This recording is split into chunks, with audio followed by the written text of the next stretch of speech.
ఇప్పటికి కొంచెం యాంత్రికంగా వెళుతూ ఉంది. అంటే ఇంత పెద్ద కావ్యంలో కావ్య లక్షణాల్లో కొంచెం రొమాంటిక్గా కూడా ఉండాలి సార్, ఒకటి రాయాలి. అది మా పద్ధతి. అది దీంట్లో నేను ఏం రాయను, ఇక్కడ ఏం రాసినా కూడా మధుగారు నరసింహారావు గారు ఇది అవసరమా అంటారు. కాబట్టి వాళ్ళని తప్పించుకొని రాయాలి. రాయకపోతే కవి లక్షణం కాదు, అంతే కదా నారాయణరావు గారు. రాయకపోతే కవి లక్షణం కాదు, రాస్తేనేమో రవి లక్షణం కాదు. వీళ్ళు రవులు, మేము కవులం. శ్రముడు కలిసి జీవిస్తున్నారు. ఎప్పుడు చూస్తున్నా అంటే ఒక కావ్యాన్ని ఒక పెద్ద పండితుడు గమనించినప్పుడు ఆ ఇతివృత్తం ఏదైనా సరే, ఆ ఇతివృత్తం ఏదైనా ఈ కావ్య లక్షణాలను పాటించినాడా, ఈ కవికి కావ్య లక్షణాలు తెలుసా అని వేసే ప్రశ్నలు కొన్ని ఉంటాయి. ఆ ప్రశ్నలకు కూడా మనం సమాధానం చెప్పకుండానే చెప్పాలి. అది నేను ఇందులో వాడుకున్నానమ్మా. మీరు బాగా గమనించండి, మీరేమీ సెన్సార్ ఏం కాదు. ఎప్పుడు చూస్తున్నా ఇప్పుడే చూస్తున్నట్టు ఇప్పటిదాకా ఒక శారీరకమైన అందం ఉంటుంది, దానికి హృదయానికి ఒక స్పందన ఉంటుందనే ఆలోచన లేదు శ్రమలకు. అలా గడిచిపోతున్నాయి జీవితాలు. ఇన్ని పరికరాలు వస్తున్న తర్వాత ఆలోచన లోపల పదును. ఎప్పుడు చూస్తున్నా ఇప్పుడే చూస్తున్నట్టు వెన్నెలను బంగారాన్ని తోడుబెడితే పేరుకున్న గడ్డగట్టిన మీగడ పెరుగులా అనిపించింది శ్రమి. ఎట్లా ఉందంటే అమ్మాయి, వెన్నెలను బంగారాన్ని తోడు పెడితే పేరుకున్న గడ్డగట్టిన మీగడ పెరుగు శ్రమిలా అనిపించింది. ఎన్నడూ లేదు, ఈనాడే ఎందుకు అలా అనిపిస్తున్నట్టు. ఒక రొమాంటిక్ ఫీలింగ్ వస్తుంది. మనిషి కవిగా మారబోతున్నాడు, చిత్రలేఖకుడుగా మారబోతున్నాడు కాబట్టి ఓ ఫీలింగ్ వస్తాం. గట్టు తెంపుకొని వస్తున్నవి శ్రమిడిలో భావోద్వేగపు గుర్రాలు. ఈరోజు నాకేమైంది, అటూ ఇటూ కనిపించే ఉల్లి పొరలను చుట్టుకున్న తెల్ల రంగు రాళ్లలా ఉన్న పళ్ళతో నేనెన్నడూ కళ్ళతో చూసుకోలేని మనస్సును రంపంతో కోసినట్టు అనిపిస్తుంది. ఎందుకన్నట్టు 100 సార్లు శ్రమిని చూసినా ఇప్పుడే చూస్తున్నట్టు స్వేద రంధ్ర ద్వారాలు తెరుచుకొని వస్తున్నాయి శ్రమిడిలో భావోద్వేగపు సెలయేళ్ళు. ఈ పూట నాకేమైంది, బొడ్డులో ఉన్న సుగంధం కస్తూరి మృగానికి తెలియనట్టు శ్రమి శరీరం, శ్రమి శిరోజాల నుండి వచ్చే సంపెంగ మల్లె చేమంతులకు లేని పచ్చిగా కమ్మగా వచ్చే ఈ వాసన ఈ క్షణమే ఎందుకు తెలుస్తుందన్నట్టు. కాలి వేళ్ల గోరువంకల నుండి నుదురు నెలవంక దాకా ముని వేళ్లతో తడుముతుంటే మునుపెన్నడు లేని మత్తు శీతలం కమ్ముకొస్తుకుందేంటి. చందమామంత ఉండరేగుపండునెవడో ముక్కు నోరు చెవిగా చెక్కినట్టు శ్రమి ముఖం చీకటిని ఏటవాలుగా కోసి అతికించినట్టు ఎంత నల్లగా ఈమె కనుబొమ్మలు కనురెప్పలు.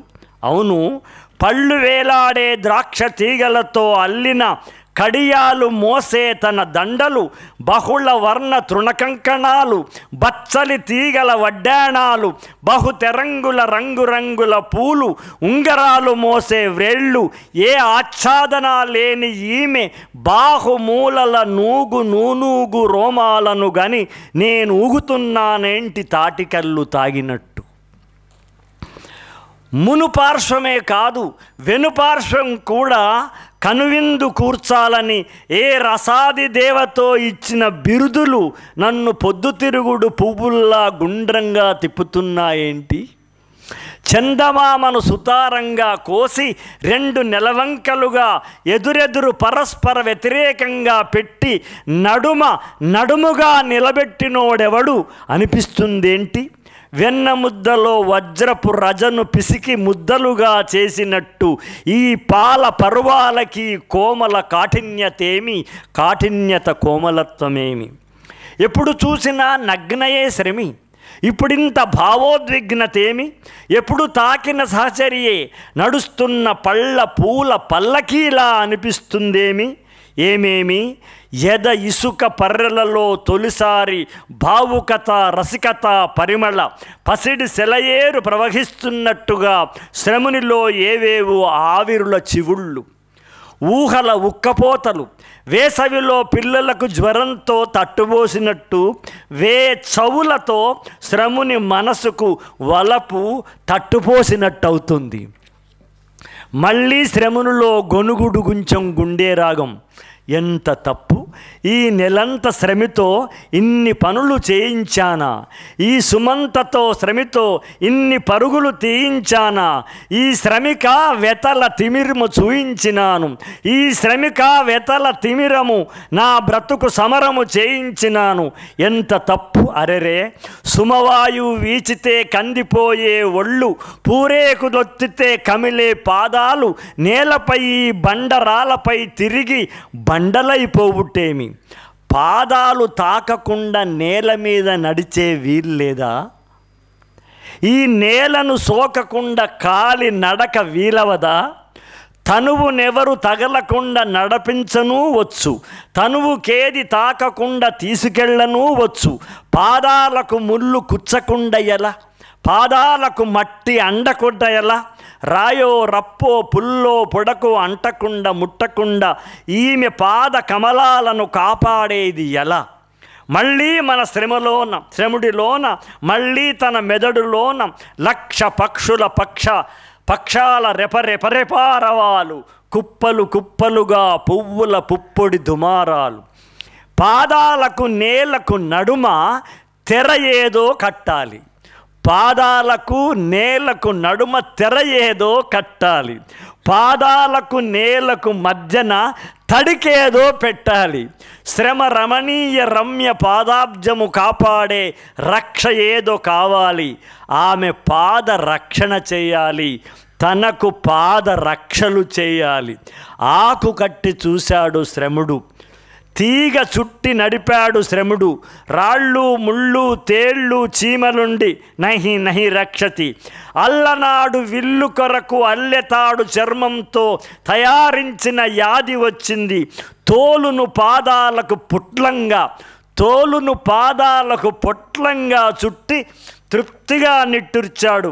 అది చూచిన సహచరి ఆగామి యుగంలో పుట్టబోయే ఆడవాళ్లకు సుకుమారం సున్నితం పేరిట అబలతనం ఆపాదించడానికి, పౌరుషత్వం పటుత్వం మటుమాయం చేయడానికి మార్గం తెరుచుకుంటుందనే మాయా మర్మం తెలియని శ్రమి తన మనోహరుని పరిణతికి, హృదయ దృక్పథానికి, సౌకుమార్యపు వ్రతానికి తన పెదవులతో అతని పాదం ముద్దాడింది. పాదరక్షలను కూర్చిన శ్రముని చేతిని ముద్దాడింది. శ్రోతలారా, ఇంకేముంది విశేషం చెప్పు, తయారైంది మనిషికి మొట్టమొదటి చెప్పు.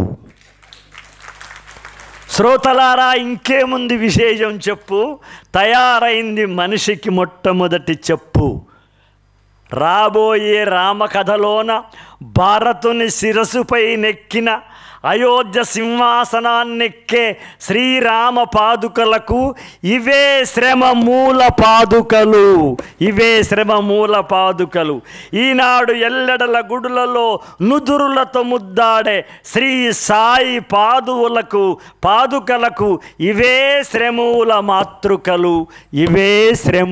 మాతృకలు.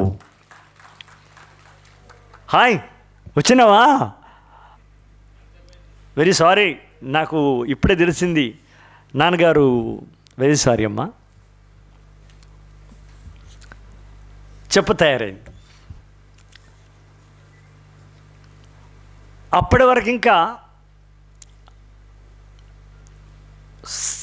శరీరాన్ని కాపాడే ఆకులు తప్ప ఇంకా వేరే ఆలోచన లేదు శివుడికి. అవి మన శ్రముడికి మనస్సులో భావోద్వేగపు మారాకులు తొడుగుతున్న మహత్తర శుభగడియలు. మేధస్సులో కొత్త బౌద్ధిక శ్రమ మొగ్గలు వికసించే విఘడియలు. అడవికాంత ఒళ్ళంతా ఆకుపచ్చ వలువలతో కప్పుకున్న ఈ వేళ తీగ వంపు చూడ్డానికి, రెమ్మ ముఖం చూడ్డానికి అలుముకున్న ఆకులను తొలగించి చూస్తుంటే కనురెప్పలలోన ఏదో మెత్తని కొత్త మత్తు బట్ట బయలు ఎట్టెదురుగా కనిపించే దానికన్నా కనుమరుగును చేసే ఆకు తెరలైనా మంచు పొరలైనా కమ్ముకొని కప్పివేసి దాచిపెట్టే వాటిని తొలగదీసి దాగి ఉన్న వాటిని చూడడంలో ఏదో ఒక తీపి తృప్తి కనిపించింది.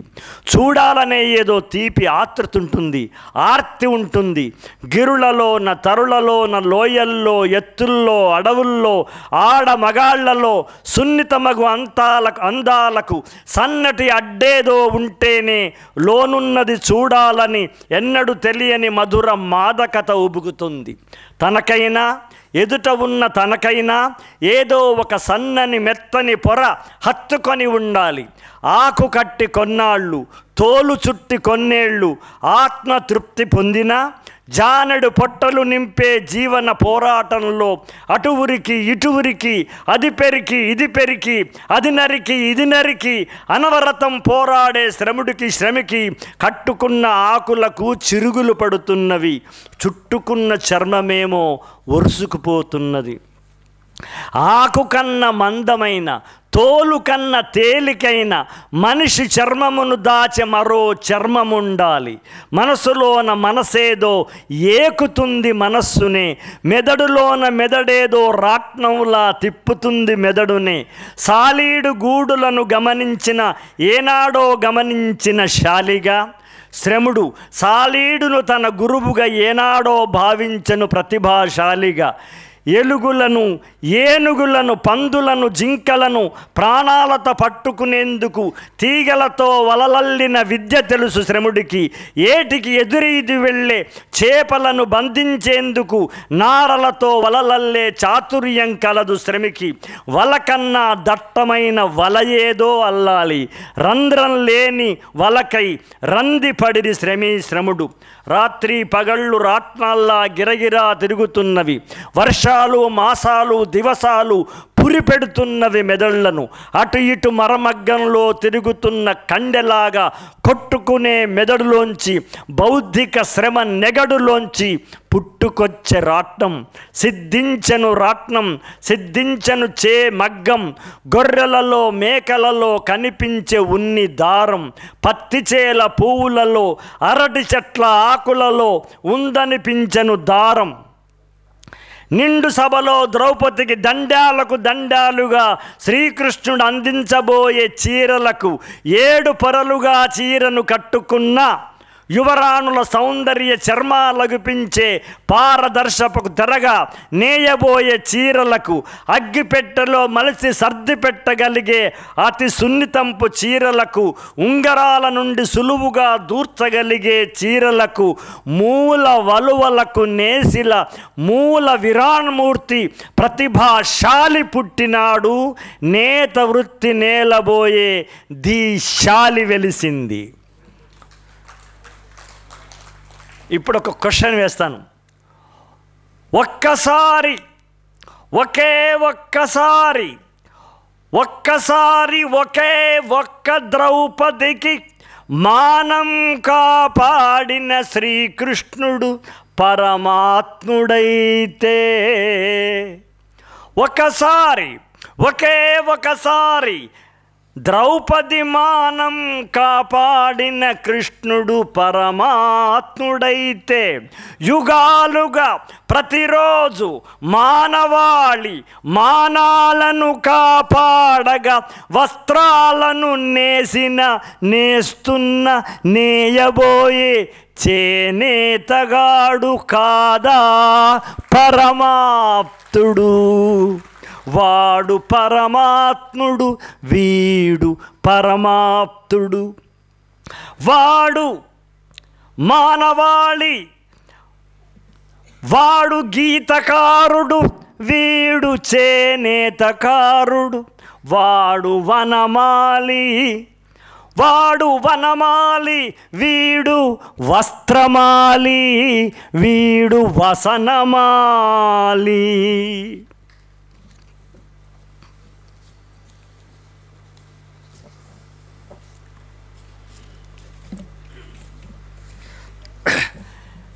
మీకు అర్థమవుతుందిగా, చాలా దాటవేస్తున్నాను, అన్ని మీకు చెప్పట్లేదు.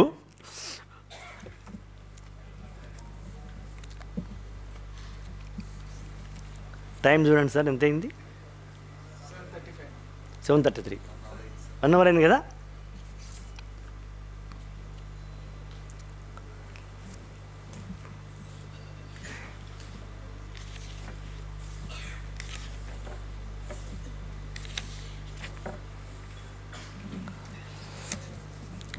చాలామందికి ఒక డౌట్ ఉంది. ఆది మానవుడికి మాట్లాడుకోవడానికి మొదలు మాట పుట్టిందా, పాట పుట్టిందా? దీనికి సమాధానం మనం ఉత్తరాంధ్రకు శ్రీకాకుళం వైపు అటు వెళ్తే సవరలు మాట్లాడుకునే మాటల్లో ఒక సంగీతపు లయ ఉంటుంది. ఒక సంగీతం అంటే మా సినిమా వాళ్ళు యుగల గీతం రాస్తానేమో మీరు తిడతారు. ఏంటా తిట్టడం ఎందుకు? ఇప్పుడు నేనే ఉన్నాను, 30 ఏళ్ళ నుంచి పాటలు రాస్తున్నాను. నేను ఎన్నడూ అమ్మతోడు ఎప్పుడు మా ఆవిడతో ఇంతవరకు ఒక్క యుగల గీతం పాడుకోలేదు. మేము ఇద్దరం ఒక్క డ్యూయెట్ పాడుకోలేదు. 1000 డ్యూయెట్ రాసి ఉంటాను నేను. కానీ విచిత్రం ఏంటంటే, మీరు అమృత సంతానం అని ఒక పుస్తకం ఉంది, గోపీనాథ్ మహంతి అనుకుంటా, గోపీనాథ్ మహంతి కదా, ఐఎమ్ రైట్. దాన్ని మన పురిపండి అప్పలాచార్య గారు తెలుగులో రాశారు. నేను ఈ కావ్యం రాస్తున్నప్పుడు వెతుకుతూ ఉన్నప్పుడు ఆయన పుస్తకం ఒకటి చదవాల్సి వచ్చింది. అడవులలో ఒక అమ్మాయిలందరూ ఒక పనికి పోతుంటే, అబ్బాయిలందరూ ఒక పనికి పోతుంటే ఎదురయ్యారనుకోండి, మీరు ఎటు పోతుండ్రు అంటే మనం మామూలుగా మేము నాట్లేయడానికి పోతున్నాం, మేమేదో ఆకులు మాట్లాడతాం. విచిత్రం ఏంటంటే వాళ్ళు మాట్లాడుకోరు. వీళ్ళు ఒక పాటలో ఒక ప్రశ్న వేస్తారు, వాళ్ళు పాటలో జవాబిస్తారు. ఇది నాకు దొరికిన ఆధారం. కాబట్టి మనిషి మొదలు మాట రూపంగా తెంపులుగా లేవు, పాట రూపంలోనే ఉంది. ఏ రాష్ట్రంలోనైనా ఎవరైనా చనిపోయినప్పుడు ఏడుపు లోపల కూడా మీకు ఒక పాట నడుస్తూ ఉంటుంది. మా ఆయన ఇలా ఉండేవాడు, మా నాన్న ఇలా ఉండేవాడు, మా నాన్న నాకు ఇలా చేశాడని ఆ కూతురు భార్య ఏడుస్తున్న ఏడుపులో కూడా మీకు ఒక పాట నిలబడతా ఉంటుంది. మాట అనేది ఆది మానవులలో మొదలొచ్చింది పాటే తప్ప, అంటే పాట రచయితగానే మాట్లాడుతున్నాను అని మీరేమి అనుకోవద్దు. సత్యం చెప్తున్నాను నేను. పాట రచయిత కాబట్టి పాటే మొదలుపెట్టింది అనుకుంటున్నాను. కాదు, పాట మొదలు పుట్టిన తర్వాతనే తెంపులుగా మాట్లాడడం స్టార్ట్ అయింది. మూకుమ్మడి శ్రమలో వేగవంతమైన ఉచ్ఛ్వాస నిశ్వాస క్రియలతో ఒక కేక, ఒక అరపు పుట్టింది. ఇంకా అరవడం తెలిసింది. శ్రముడికి శ్రమికి నెమలి క్రింకణం, ఎద్దుల రంకే, మేకల మే, క్రౌంచపక్షి పిలుపు, కోయిలల కూజితం, గుర్రాల సకిలింత, ఏనుగు ఘీంకారం, పత్రముల గలగలను, సెలయేటి తరగలను, కీచురాళ్ల ధ్వనిని, నిశ్శబ్దమన్నట్టు శబ్దించి భయపెట్టే ష్ అనే వాయువును, సముద్రాల హోరును అలవోకగా పలికి అవలీలగా తెలిపి అలరించగలడు శ్రముడు. ఇప్పుడు అలరింపగలదు శ్రమి కూడా. అదిగదిగో ఆపదని సంకేతం ఇవ్వడం, అరపుతో తమకున్న అవసరం తెలపడం, అరపుతో సంతోషం కేరింతం సలపడం, అమరింది గొంతుకు అంతే కాని శ్రముడికి ఇంకా మాట రాదు, శ్రమి ఇంకా మాటాడ నిర్వనే లేదు. సౌందర్యాన్ని చూసి అంటూ స్పందించే లక్షణం, ప్రకృతి శోభలు చూసి అంటూ పరవశించే గుణం వచ్చింది. కానీ శ్రముడికింక మాట రాదు, శ్రమి ఇంక మాటాడ నేర్వలేదు. చేతులను ఆడిస్తూ, కళ్ళను అల్లార్చుతూ, ముఖాన్ని రకరకాల భంగిమలో కదిలిస్తూ, భుజములెగరేస్తూ, ఛాతి విప్పార్చుతూ, శృతులకింపైన శృతిలోన పొడవైన అరపుతో అనుభూతి తెలపగల తెలివి సముపార్జించినారంతే. కానీ శ్రముడికింక మాట రాలేదు. అరపులో అప్పుడప్పుడు విరుపు పాటిస్తూ, ఒకసారి అది తారస్థాయి అని తెలివిడి లేక తారస్థాయిలో, వేరొకసారి మంద్రస్థాయి అని అవగాహనే లేక మంద్రమున, ఆది మధ్యమని ఏమాత్రం ఎరుకలేకనే మధ్యమున అరపులను మారుస్తూ, తన మనస్థితులను, తమ పరిస్థితులను, తమ పరిసరాలను, అవసరాలను తెలుపగల సాధనగా అరుపులను మలుచుకొని తమలోని అభివ్యక్తి ప్రకటించే వ్యక్తులయ్యేందుకు మౌన వ్రతమును వదిలే మౌన భంగము కొరకు మదనపడుతున్నారు శ్రముడు. నోటికి స్వరపేటికి మధ్యన సప్తపథ ఒకటి సముద్భవించేందుకు అచ్చులను హల్లులను అచ్చెరువుగా పలికే సుషుప్తిలో ఉన్న సప్తపథ తనలోన నిదుర లేచేందుకు, పొరలు వీడి స్వర నాడి పొటమరించేందుకు శ్రములు తమ మధ్య విడువడని ఒక ముడిని నుడిగా మార్చేందుకు ఎంత తణుకులాట, ఎంత తొణుకులాట. ప్రకృతి ధ్వనులలో, పక్షి పలుకులలో, వృక్షాల కదలికలో, సెలయేటి ఉరుకులలో ఒక సుదీర్ఘమే కాదు, ఒక తెంపు ఉంది, ఒక ఎత్తు ఉంది, ఒక పల్లముంటుంది. వాటిలో ఆ తెంపు, ఆ వంపు, ఆ ఎత్తు పల్లమేదో తమ గొంతు అరపులలో నింపి చూడాలి. ఎత్తుగడ వంపుగడ తమ అరపులకు కూడా అద్ది చూడాలి. ఈ తపనలో నుండి, ఈ తపములో నుండి వారికది సప్తపథి అని తెలియక సప్తపథకు ఒక పాదు దొరికింది. సప్తపథ గొంతులో పురుడోసుకుంది. అరపును ఆలాపనగా అరవగలిగే కిటుకు, అరపునొక తెంపుతో అర్థమిచ్చే తెలివి అబ్బుతుంది ఇప్పుడిప్పుడే. అరపులను ఒత్తినట్టు, అరపులను జార్చినట్టు, ఆపకుండా అరపు దీర్ఘంగా అరచినట్టు అరపులకు ఒక రాగమద్దినాడు. అరపులకు ఒక మార్పు, అరుపులకు ఒక కూర్పు, ఒక లయను, ఒక శృతిని అరపులకు తాకించి ఆరోహణలోను అవరోహణలోను అరవగల ప్రతిభను అందినారిప్పుడు శ్రమి. అరపు గుండ్రము తిరిగే, అరపు దీర్ఘము సాగే, అరపు గుడిగా మారే, అరుపునకు కొమ్మొచ్చే, అరపు ఏత్వము దాల్చే, అరపు ఐత్వమును ఐక్యతను సాధించే, అరపు ఔత్వముతో ఓత్వముతో ఔత్వమును పొంది, అరసున్న సున్నతో ఔన్నత్యమును పొంది, ఏ మూలనైతేమి, ఏ ఖండమైతేనేమి, ఏ భాషనైతేనేమి అచ్చులను హల్లునను ఖచ్చితంగా పలికే సప్తపథ స్వర నాడి స్వరపేటికలో నిలిచే.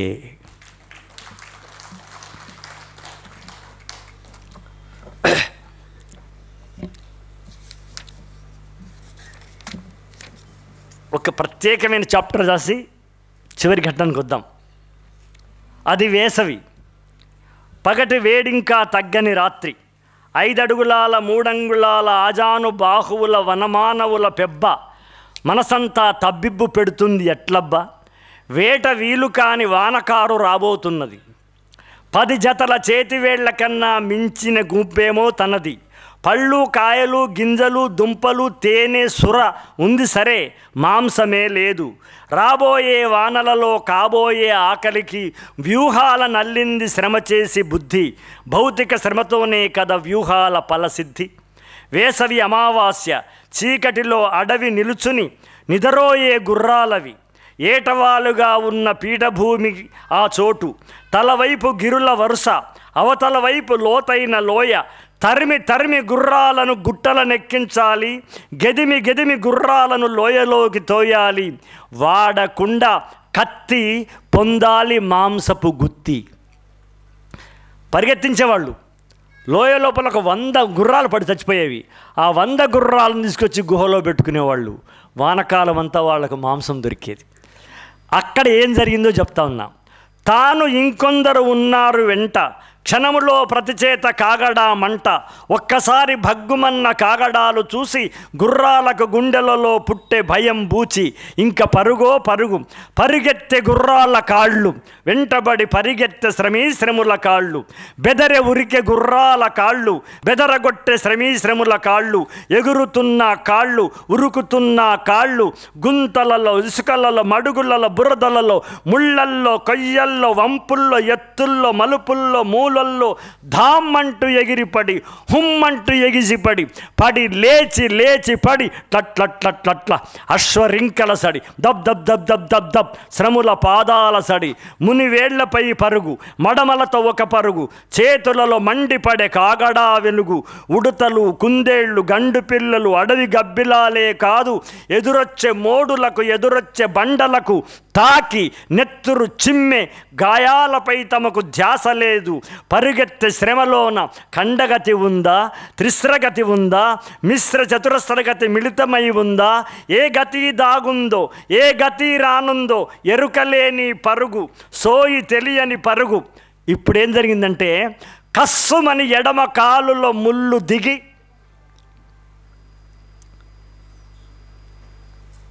ఉంది. కస్సుమని, బాగా వినండి సార్ ఇక్కడిది, కస్సుమని ఎడమ కాలున ముళ్ళు దిగి పైకి చొచ్చుకురాగా పరిగెడుతున్నారు.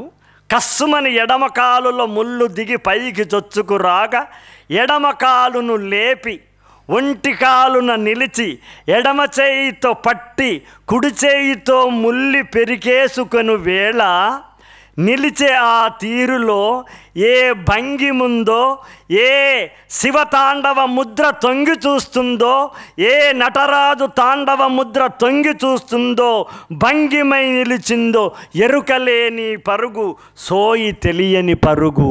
అక్కడ నటరాజు యొక్క విగ్రహం పుట్టింది.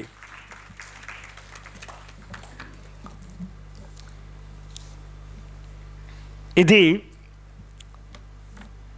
దాదాపు మనం చివరి ఘట్టానికి వచ్చాం. మీరు అన్నట్టు గంటన్నర. శ్రమ ఇప్పుడు నెల తప్పింది. శ్రముడికి అది కనుచూపులో తెలిసింది.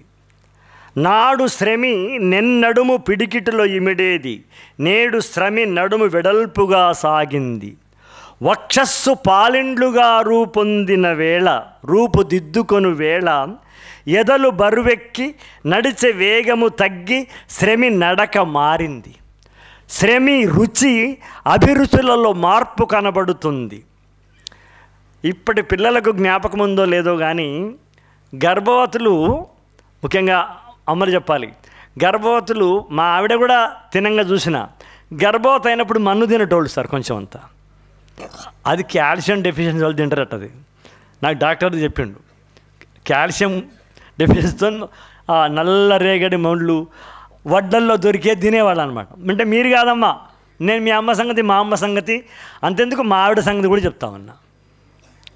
శ్రమి రుచి అభిరుచులలో మార్పు కనబడుతుంది.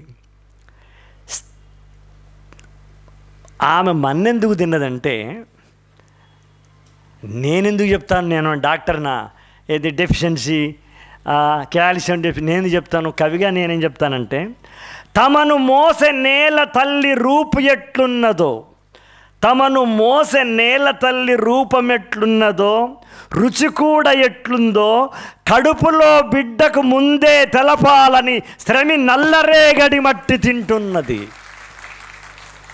తమను మోసే నేల తల్లి రూపమెట్లున్నదో, రుచి కూడా ఎట్లుందో కడుపులో బిడ్డకు ముందే తెలపాలని శ్రమి నల్లరేగడి మట్టి తింటున్నది. తొలకరి వానలో తొలి చినుకు పడినప్పుడు పులకరించే పుడమి పరిమళం ఏమిటో, నీళ్లు వాకిట చల్లి వంగి గుండెల నిండా మట్టి వాసన పీల్చి పొట్టలో పొర్లాడే బిడ్డ శ్వాసకోశాలకు మట్టి సౌగంధాన్ని పరిచయం చేసింది తల్లి. శ్రమ ఇప్పుడు నిండు గర్భవతి, నది ఒడ్డున ఒక పాక నిర్మించుకుంది. ఇప్పుడు మనము డెలివరీ అయితే మనము లేబర్ రూమ్లోకి తీసుకెళ్తాం, అంటే మెటర్నిటీ హాస్పిటల్. అప్పుడు మెటర్నిటీ హాస్పిటల్ ఎక్కడదమ్మా ఉంది, ఒక ఆసుపత్రి ఉంది. ఏంటో చెప్తా. శ్రమ ఇప్పుడు నిండు గర్భవతి, నది ఒడ్డునొక పాక నిర్మించుకుంది. పారేటి నదిలోన బానంత కడుపుతో శ్రముడితో కలిసి తానాలు చేస్తుంది. ఆనాటి పురిటి గది ప్రవహించే జీవనది. నీళ్లల్లో ఆనాటి పురిటి గది ప్రవహించే జీవనది. చెరువు కుంట దిగుడు బావేదైనా పురుళ్లను పోసుకొనే పుణ్యక్షేత్రాలు. వెల్లకిల పడుకున్న శ్రమ ఇప్పుడు ఒత్తిగిలి ఒకవైపు పడుకోవడానికి శ్రముని చేయూతకై ఎదురు చూస్తుంది. ఒక తెల్లవారు సమయాన గోర్కొయ్య చుక్కలు దయించే తరుణాన నిదురలో శ్రమి వెన్నుపూసల్లో కలుక్కుమని పలుగుతో పొడిచినట్టయింది. కడుపు లోపలి బిడ్డ తల్లితో తను వచ్చు సంకేతమిచ్చినట్టయింది. అమ్మా అన్న శ్రమి చిన్న అరపు బిడ్డా నీకు జన్మ ఇచ్చుటకు సమాయత్తమవుతున్నానని చెప్పినట్టయింది. గాఢ నిద్రలో చెంత పరున్న శ్రముడిని హఠాత్తుగా మేల్కొల్పినట్టయింది. ఇక జాగు చేయక నడుము వరకు శ్రమి నదిలో ఉండేలా ఏర్పాటు చేశాడు శ్రముడు నేర్పుగా. గంటకొక మారు వచ్చు చిరునొప్పి పెనునొప్పిగా పెరిగి నిమిషమునకొక నొప్పిగా మారి కడుపులో ఇనుప కరమేదో కలబెట్టినట్టుగా పెరిగింది. చినుకెనుక చినుకు వలె, జల్లెనుక జల్లు వలె, అలవెనుక అలవలె వెల్లకిల పడుకున్న శ్రమి పొత్తి కడుపులో వెల్లువైనది నొప్పి. ఎముకలెవరో పట్టి విరిచినట్టుగా నొప్పి, గడ్డపారతో కడుపు పెకిలించినట్టుగా నొప్పి. ఆడదిగా దేవతే అవతారమెత్తిన తల్లులకు ఈ నొప్పి తప్పదా శ్రముడా? నుదుటిపైన పురిటి నొప్పులను రాసుకొని పుడమిపై నెలతలుగా పుట్టినామా శ్రముడా అని శ్రమి ఇంతలో 23 ఎముకలను ఒకేసారి విరిచినట్టాయే. The last pain of delivery. ఇది డాక్టర్ చెప్పిన మాట. ఎంత పెద్ద నొప్పి అంటే మన అమ్మది 23 ఎముకలు ఒకేసారి విరిస్తే కలిగే నొప్పి మనం పుట్టినప్పుడు మన అమ్మ పడ్డది. అమ్మను బస్టాండ్లలో వదిలేసి వెళ్ళిపోయే కొడుకులు, రైల్వే స్టేషన్లో వదిలేసే పిల్లల్ని చూస్తున్న ఈ కాలంలో తల్లి శ్రమ ఇప్పుడు గుర్తుకొస్తున్నాను. 23 ఎముకలెవరో పట్టి విరిచినట్టుగా నొప్పి. ఆడదిగా 23 ఎముకలు ఒకేసారి విరిచినట్టాయే. రక్త మాంసాస్తికల పిడుగొకటి కడుపు చీల్చుకొని నదిలోకి ఉరికినట్టాయే. తల్లి పేగుతో ముడిపడ్డ బిడ్డ నీళ్లలో బతుకమ్మలా తేలినట్టాయే. తల్లి పేగుతో ముడిపడ్డ బిడ్డ నీళ్లలో బతుకు ప్రారంభమైంది కదా, బతుకమ్మలా తేలినట్టాయే. శ్రముడు బిడ్డను దోసిట ఎత్తి శ్రముడు బిడ్డను ఎత్తి దోసిట పట్టి శ్రమికి చూపించే. బాహుబలిలో రమ్యకృష్ణ కాదు పైకి లేవట్టింది మొదలు, శ్రముడు లేవట్టాడు అట్లా. శ్రముడు బిడ్డను ఎత్తి దోసిట ఎత్తి శ్రమికి చూపించే. ఇంతదాకా పడు నొప్పులు ఎటుపోయెనో శ్రముడి దోసిటిలో బాలసూర్యుని చనుబాలసూర్యుడు. బాలసూర్యుడు కాదు వాడు, చనుబాలసూర్యుడు. చనుబాలసూర్యుని చూసి శ్రమి పెదవిపై నవ్వు సూర్యోదయమాయే. బొడ్డు తాడును కోసి శ్రమికి శ్రముడే పురిటి చికిత్సలు చేసి మంత్రసానాయే. ఇక్కడ వినాలి మీరు. నీళ్లలో శ్రమి కనుట వల్లనో ఏమో ప్రసవించిందనే మాట నీళ్లాడిందిగా మన నాలుకలపై నిలిచిపోయింది. నీళ్లలో శ్రమి ప్రసవించడం వల్లనో ఏమో జనుల నాలుకపై ప్రసవించనను మాట నీళ్లాడింది అనిగా నాలుకపై నిలిచిపోయింది. ప్రసవ బాధ్యత, బిడ్డలకు పాలిచ్చే బాధ్యత వల్ల శ్రమి మెల్లమెల్లగా తన నాయిక పాత్ర శ్రముడికిచ్చింది. నిర్ణాయక పాత్ర శ్రముడికొచ్చింది. పురుడుతో పాటు పురుషాధిక్యత కూడా ఇప్పుడే పురుడోసుకుంది. దాదాపుగా శ్రమకావ్యం చివరి అంకానికి వచ్చాం. దుఃఖానికి కారణం కోరిక అన్నాడు బుద్ధుడు. దుఃఖానికి కారణం కోరిక అన్నాడు బుద్ధుడు. దుఃఖానికి కారణం తీరిక అన్నాడు శ్రముడు. దుఃఖానికి కారణం కోరిక అన్నాడు బుద్ధుడు. దుఃఖానికి కారణం ఏం పని లేకుండా అన్నీ దయ్య బుద్ధిలో వస్తాయి. పని లేని చిత్తం దయ్యాలంగడు అంటారు కదా. ఏం పనిలోనుడికి వచ్చేవాడి చెడు ఆలోచనలు అన్నీ పనిలేనుడికి వస్తాయి. లేకపోతే మనం పొద్దున పోయి సాత్విక మనకి ఎందుకు వస్తుంది సార్ చెడు ఆలోచనలు? దుఃఖానికి కారణం కోరిక అన్నాడు బుద్ధుడు. దుఃఖానికి కారణం తీరిక అన్నాడు శ్రముడు. జగత్తు మిథ్య అన్నాడు ఆది శంకరాచార్య. శ్రమను మినహాయిస్తే ఈ జగత్తు మిథ్య అన్నాడు ఆది శ్రమంకరాచార్య. సత్యమేవ జయతే, ఆ సత్యం గెలవాలంటే శ్రమేగా గతి. అందుకే శ్రమయేవ జయతి, శ్రమయేవ జగతి. నా గడంలో ఆగిపోని శ్రమ స్మరణం, నా కలం ఒక ఆరిపోని శ్రమ కిరణం. ఎందుకీ శ్రమ నాకు, ఏల ఈ శ్రమార్ద్రత సరిగమ నాకు. అధిక సంఖ్యలో యువత ఉన్న ఈ అవని భారతలో యువత అరచేతి వేళ్ల సందుల నుండి ఇసుక రేణువులల్లే వృధాగా జారె నిమిషాల దివసాల వర్షాల దశాబ్దాల కాల శకలాల గని భరించలేకనే ఈ మనశ్రమ నాకు. నా గుప్పెడు గుండె గుప్పిన ఈ శ్రమ వజ్రాల పుప్పొడి మజ్జువడ్డ కనుగుడ్లలో వడి సోమరి మత్తు నలక కెలకాలని, సోమరి గత్తు కలక తొలగాలని, వెలుగు నీరై ఉబికి దృష్టి శ్రమపై నిలిపి యువత జీవించాలనే నిరంతర శ్రమ నాకు, చిరంతన శ్రమ నాకు. ఈ శ్రమ నా హృస్వరం జ్యోతి, ఈ శ్రమ పరంజ్యోతికే అపరంజ్యోతి. ఈ శ్రముల రక్తము ద్వారా తరతరాలుగా పారి ఈ తరములోన నా నరనరాలలో చేరి కణ కణము మండించు శ్రమ జన్యువులలోని శ్రమ భాస్వరం ఇది. ఆగిపోది శ్రమ, ఆరిపోది శ్రమ, ఆగది సరిగమ, ఆరిపోది మధురిమ. నా రొమ్ములో తుది శ్వాస ఉన్నదాకా, నా రుధిరమ్ములో తుది ఎర్రని ఎరుపు చుక్క ఉన్నందాక. స్వస్తి. Thank you very much.